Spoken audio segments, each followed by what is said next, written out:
कर्जमाफीच्या तिसऱ्या यादी संदर्भात आपण माहिती घेणार आहोत आणि या अगोदरच ऑलरेडी आपण शेतकरी कर्जमाफीची पहिली यादी, शेतकरी कर्जमाफीची दुसरी यादी आणि दुसऱ्या शेतकरी कर्जमाफीच्या यादीमधील कोणत्या जिल्ह्यातील शेतकरी आहेत हे सुद्धा आपण ऑलरेडी आणि किती शेतकरी आहेत हे सुद्धा आपण या अगोदरच्या एका व्हिडिओच्या माध्यमातून ऑलरेडी पाहिलेलं आहे आणि त्या व्हिडिओमध्येच मी तुम्हाला सांगितलेलं होतं की परत नवीन जी यादी येणार आहे त्या यादीच्या माध्यमातून त्या यादीमध्ये कोणते शेतकरी असणार आहेत आणि कोणत्या बँकांचे शेतकरी असणार आहेत ते सुद्धा आपण नवीन व्हिडिओमध्ये पाहू। त्यानुसार या व्हिडिओमध्ये त्या सर्व शेतकऱ्यांची त्या तिसऱ्या यादीची माहिती आलेली आहे शेतकरी मित्रांनो। सोबतच शेतकरी कर्जमाफीची केवायसीची प्रक्रिया सुद्धा सुरू झालेली आहे।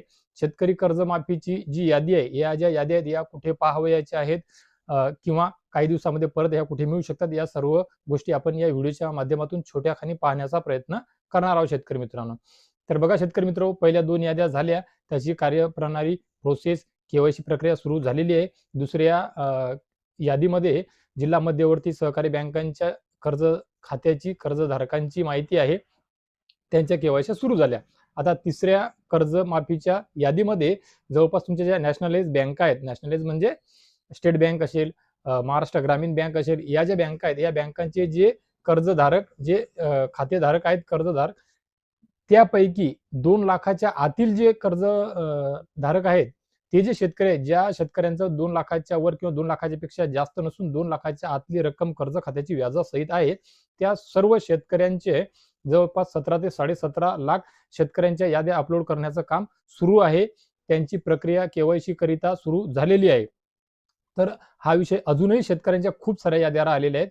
एवढ्यातच 17.5 मध्ये किंवा 7-7.5 लाखामध्ये किंवा 553 शेतकऱ्यांमध्ये होणार नाही, झालेलं नाहीये, त्याला अजूनही वेळ लागू शकतो। निधीची तरतूद, मंजुरी या सर्व गोष्टी त्याकरिता ही प्रक्रिया पार पडल्या जात असते।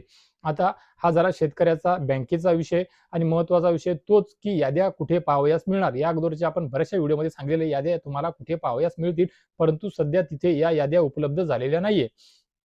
ग्रामपंचायत पातळीवर किंवा इतरही शासकीय कार्यालयामध्ये जेव्हा या याद्या उपलब्ध होतील त्या अगोदर वेळ प्रसंगी या याद्या सोशल मीडियाच्या माध्यमातून, व्हॉट्सअपच्या माध्यमातून सर्व शेतकरी बांधवांपर्यंत पोहोचून जातील, परंतु सध्या उपलब्ध नाही। मग अशा परिस्थितीमध्ये आता आपलं नाव शोधायचं कसं किंवा आपलं नाव यादीमध्ये आहे की नाही हे पाहण्याकरिता तुम्हाला फक्त आणि फक्त माही सेवा केंद्रावर म्हणजे आपले सरकार सेवा केंद्रावर जाऊनच तुमचा आधार क्रमांक किंवा तुमच्याकडे यादी किंवा तुमचा युनिक नंबर म्हणजे विशिष्ट क्रमांक जर तुम्हाला मिळाला असेल, प्राप्त झाला असेल, तर त्या क्रमांकानुसार, जर तो नाही मिळाला तर फक्त आणि फक्त आपल्या आधार क्रमांकानुसार माई सेवा केंद्रावर जाऊन तुमचं तिथे चेक करायचं आहे। तिथे चेक करत असताना, केवायसी करत असताना एक गोष्ट आवर्जून लक्षात घ्यायची आहे, तुमचं कर्ज खातं, तुमच्या कर्ज खात्याचा नंबर तोच आहे का, बँक तीच आहे का आणि तुमची जी अमाउंट काढलेली अमाउंट तीच आहे का मुद्दल आणि त्याचं व्याज तेवढं होऊ शकते का, तो अंदाज लावूनच ती केवायसी करावयाची आहे। त्यामध्ये तफावत जर दिसून आली तर अगोदर आपल्या बँकेशी संपर्क साधायचा आहे, बँकेमधून तो कर्ज खात्याचा क्रमांक सुद्धा घ्यायचा आहे। तुमच्याकडे जर पुस्तक नसेल तर खूप साऱ्या शेतकरी बांधवांकडे कर्ज खात्याचं पासबुक नसते, तर तशा परिस्थितीमध्ये त्यांच्याकडून कर्ज खात्याचा नंबर घ्यायचा, लोन काढलेली म्हणजे कर्ज घेतलेली रक्कम लिहून घ्यायची, त्याचं आजपर्यंत झालेलं जे व्याज आहे ते सुद्धा आपण एका कागदावर लिहून आणायचं आणि ते मॅच होते काय मिसमॅच होते हे बघायचं। किंवा या अगोदर आपण ज्यावेळेस नुकसान भरपाईचे केवायसी करत होतो आणि खूप साऱ्या शेतकरी बांधवांचा डाटा मिसमॅच होता, आधार कार्ड नंबर मिसमॅच होत होतं, तशा परिस्थितीमध्ये आपण कृषी विभागाशी किंवा कृषी सहाय्यकाशी, कृषी अधिकाऱ्यांशी संपर्क साधून किंवा तलाठी बांधव यांच्याशी संपर्क साधून तिथून पुढे विचारपूस करून केवायसी करावी का नाही करावी किंवा थांबावं किंवा त्याकरिता त्या पोर्टलवर काही पर्याय आले का किंवा सेतू चालकाला जे निर्देश आदेश देण्यात आलेले त्यानुसार आपण वेळ घेऊन थोडा वेळ काळ थांबून त्यांनी जे उत्तर दिलं त्यानुसार त्या केवायसी करून नंतर आपल्याला ती मदतीची नुकसान भरपाई सर्व सामान्य नागरिकांपेक्षा, सामान्य शेतकऱ्यांपेक्षा काही काळाने मागे पुढे मिळालेली होती। त्यानुसार जास्त वेळ लागू नये, चुकू नये याकरिता केवायसी करत असताना आपला डाटा, आपली सारी काही जी माहिती आहे ती एक वेळ चेक करून घ्यावी, पाहून घ्यावी, त्यानंतरच बोट टेकवावं, त्यानंतरच केवायसी करिता होकार द्यावा। ताबडतोब फक्त आधार नंबर दिसलं किंवा नाव दिसलं ताबडतोब केवायसी तशी करून घेऊ नका शेतकरी मित्रांनो। तर शेतकरी मित्र बघा, आपण या व्हिडिओच्या माध्यमातून तिसरी यादी सुरू झाली, कोणत्या बँकेचे शेतकरी आहे, किती रकमेवाले शेतकरी आहेत हे सुद्धा सांगितलेलं आहे, याद्या कुठे मिळतील हे सुद्धा सांगितलेलं आहे, केवायसी करावी नाही करावी, केवायसी करत असताना काय लक्ष ठेवायचं, या सर्व गोष्टी आपण या व्हिडिओच्या माध्यमातून खूप छोट्या कानी पाहण्याचा प्रयत्न केलेला आहे मित्रांनो। ज्या शेतकरी बांधवांचा आधार नंबर टाकून सुद्धा नाव, डिटेल, डाटा आला नाही त्यांनी सुद्धा चिंतेत राहायचं नाही, घाबरून जाऊ नये. 2-4 दिवसाच्या अंतराने परत ताबडतोब निधीच्या तरतुदीनुसार आणि साऱ्या गोष्टीनुसार आणि आयकरदाता जे शेतकरी आहेत, या शेतकऱ्यांचा डाटा वगळून जे उरलेले राहिलेले शेतकरी आहेत, त्या शेतकऱ्यांची अजून यादी लागणार आहे शेतकरी मित्रांनो. अधिवेशनामध्ये कर्जमाफीकरिता जेवढ्या म्हणजे 20,000 कोटी रुपयाच्या जेवढ्या निधीची तरतूद करण्यात आलेली आहे, त्यामध्ये जे काही शेतकरी बसतील तेवढ्या शेतकऱ्यांच्या सर्वांच्या याद्या लागून त्यांची केवायसी प्रक्रिया सुरू होईल.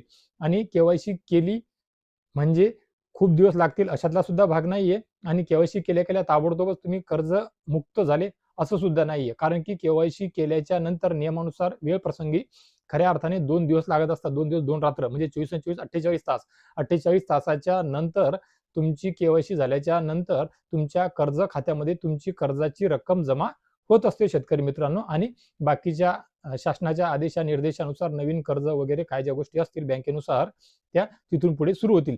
सध्या परिस्थितीमध्ये खऱ्या अर्थाने आपल्याला पूर्ण कर्जमाफी करून घेणे, कर्जमाफीचा लाभ, कर्जमुक्त होऊन आपल्याला कर्जमाफीचा लाभ शेतकऱ्याच्या पदरामध्ये कसा पडेल सध्या परिस्थितीमध्ये आज रोजी हे पाहावयाचं आहे. सुरुवातीला यादीत नाव येणे, नाव आल्याच्या नंतर आपला डाटा बरोबर असणे, आपली माहिती परफेक्ट असणे तंतोतंत मिळायला हवी. आणि त्यानंतर केवायसी करणे आणि ते कर्ज खात्यामध्ये 2 ते 3 दिवसाच्या अंतरात रक्कम जमा झाली का हे सुद्धा एक वेळ चेक करून घेणे, त्याच्याकरिता पाठपुरावा करून फॉलोअप घेणे. एवढ्या गोष्टी झाल्या की तुमचं कर्ज माफ झालं, तुम्ही कर्जमुक्त झाले. हा या कर्जमाफीचा असा प्रकार, अशी प्रोसेस असणार आहे शेतकरी मित्रांनो. तर बघा शेतकरी मित्रांनो, शेतकरी कर्जमाफी संदर्भात तुमचे या व्यतिरिक्त ओटीएस असो किंवा कोणतेही असो, ओटीएस वाले शेतकरी किंवा ज्या शेतकऱ्यांना, जे शेतकरी रेग्युलर आहे त्यांना प्रोत्साहनपर अनुदान जे मिळणार आहे त्याच संदर्भात राज्य शासनाच्या वतीने जशी अपडेट येईल, अनुदान 50,000 रुपयाचं त्यांच्या खात्यावर जमा करण्यासंदर्भात वेळप्रसंगी आंदोलन, मोर्चे आणि काही नाराजी जी शेतकरी बांधवांकडून व्यक्त होत आहे, त्यामध्ये 50,000 मध्ये वाढ होऊ शकते का? तशी जर अपडेट असली, त्यामुळे जर उशीर होत असेल त्या शेतकरी बांधवांना, तर त्याच्या संदर्भातली माहिती संकलन करून सुद्धा आपल्या सर्वांपर्यंत माझा पोहोचवण्याचा प्रयत्न असणार आहे शेतकरी मित्रांनो.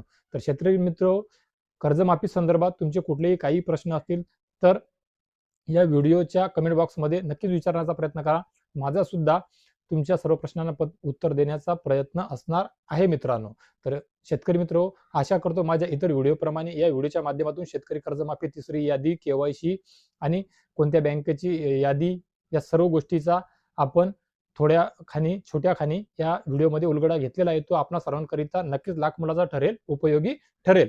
तर शेतकरी मित्र, तिसऱ्या यादी संदर्भात आणि इतर आपण जी काही व्हिडिओमध्ये माहिती दिलेली आहे ती आपल्या महाराष्ट्र राज्यातील तमाम शेतकऱ्यांना, शेतकरी बांधवांना, शेतकरी पुत्रांना मिळावी याकरिता नक्कीच हा व्हिडिओ त्यांच्यापर्यंत शेअर करा मित्रांनो, जेणेकरून त्यांना सुद्धा अपडेट मिळेल.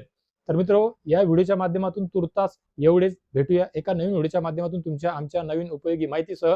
आणि मी माझ्या व्हिडिओच्या अखेरीस सांगतो त्यानुसार आणि त्याच्या नंतरच्या एका नवीन व्हिडिओमध्ये नक्कीच आणतो त्यानुसार. भेटूया अजून एका गोड बातमीसह. तोपर्यंत धन्यवाद शेतकरी मित्रांनो.